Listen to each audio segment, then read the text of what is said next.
Hey guys, welcome to Fiction Kitchen, where we're going to be showing you awesome recipes from great books. Today's recipe is inspired by the Harry Potter Wizarding World. There are so many amazing treats and foods in the Wizarding World. You have chocolate frogs, Bertie Bott's every flavor beans, cauldron cakes, and pumpkin juice.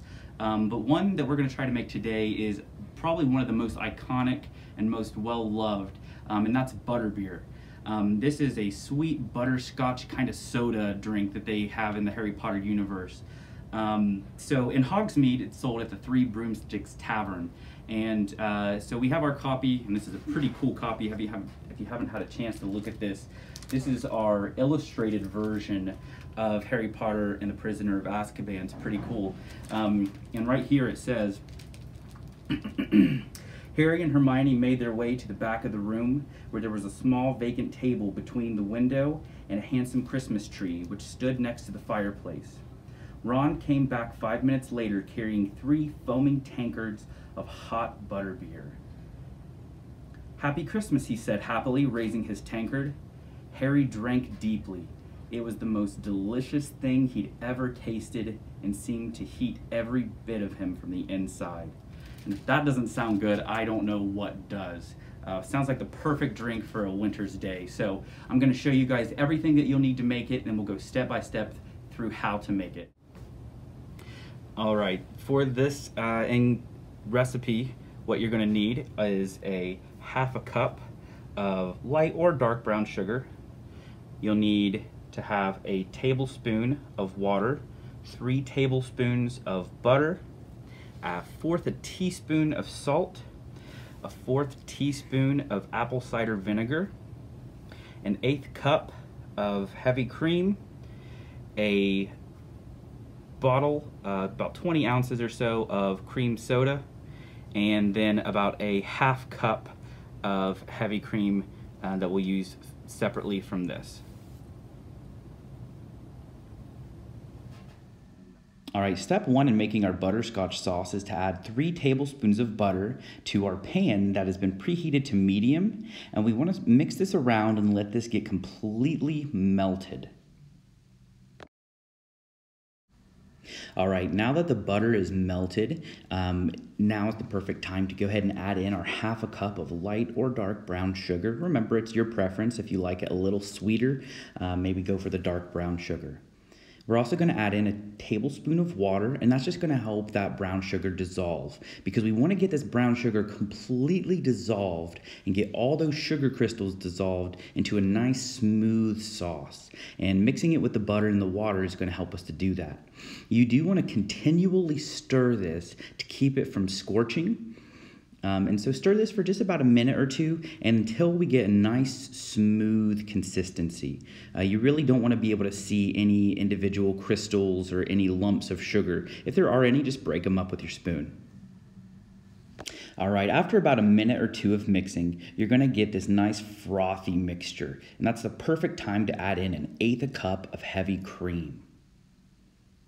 And I like to add mine in just in a slow drizzle, helps incorporate things a little more smoothly. And now you really just want to go ahead and make sure that all of your butter, water, sugar, and cream are completely dissolved into one uniform texture. And that's what we have here, as you can see. And it will be bubbling the whole time. That's totally fine. That's exactly what you want. And that's just really helping to cook out the sugars and help it solidify into a sauce. All right, now we're ready after about a minute of mixing to add in our next ingredients, a 1/4 teaspoon of salt and a 1/4 teaspoon of apple cider vinegar. And you might think it's a little odd to be adding vinegar and salt into a sweet sauce, but without it, the sauce can get a little too sweet. You need something to balance out all the sweetness from the sugar and the fat from the butter. Go ahead and stir those in, and then you're ready to remove your sauce from the stovetop. But it's really, really important that you always turn off the burner whenever you're done cooking. It's an easy step to overlook because you can get excited for cooking, but please remember that step. And look at this amazing texture that we have after we've let that stir and mix and incorporate. We have this nice, silky smooth, sweet butterscotch sauce. Just look at that texture. fantastic. And that's all there is to it, to making our butterscotch sauce. Next, we're going to move on to whipped cream. All right, next step, whipped cream. For my whipped creams, I like to add in a pinch of brown sugar or maybe a little pinch of salt or some vanilla, something to give my whipped cream a little pizzazz, a little extra flavor. And we're going to be using a hand mixer here and set it to up to a level 3 or so, or like a medium speed. And all we're going to be doing is just whipping air into the cream. And the more air we whip into the cream, the more fluffy that it'll get, and it'll start to get more solid. You're going to see that it's going to go from that liquid cream up to what we call soft peaks. And that just means we have this soft, fluffy, solid whipped cream. This can take a minute or two. Just be patient with it. One thing you want to avoid is don't mix it for too long and turn it into solid completely, or it'll be butter.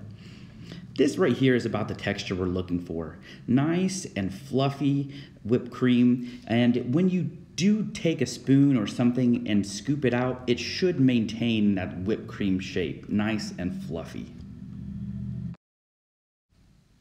All right, now it's time to bring it all together. So we're going to start by adding in about 1/8 of a cup or so of cream soda.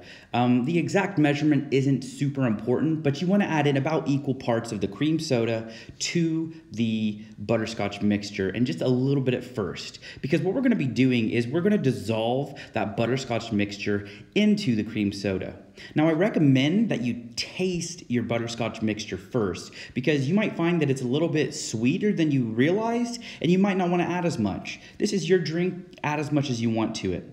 But once you've added as much butterscotch mixture as you want, go ahead and you're going to dissolve it into the little bit of cream soda that you had there. And you'll see that at first, it kind of solidifies a little bit, so it might take a minute of mixing until you get it completely dissolved like this. All right, now you're going to go ahead and fill up your mug with cream soda up to about, leaving yourself about 1 inch. And the reason you want to leave yourself some room is to add as much whipped cream as you want. If you're like me, you want to add a lot of whipped cream.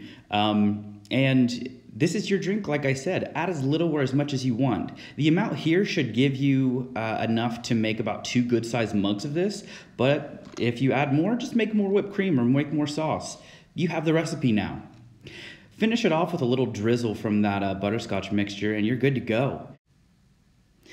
Thanks so much for joining us for Fiction Kitchen, guys. I hope you followed along and it turns out amazing. For the full recipe, you can see the description down below. And for future recipes, feel free to subscribe or check back each month to see more fiction-inspired recipes. If you're interested in the Harry Potter series or similar books, come into the library, call us at 740-354-5688, or email us at reference@yourppl.org. We would love to help pair you with the perfect read. Thanks again for joining us for Fiction Kitchen. We'll see you next time.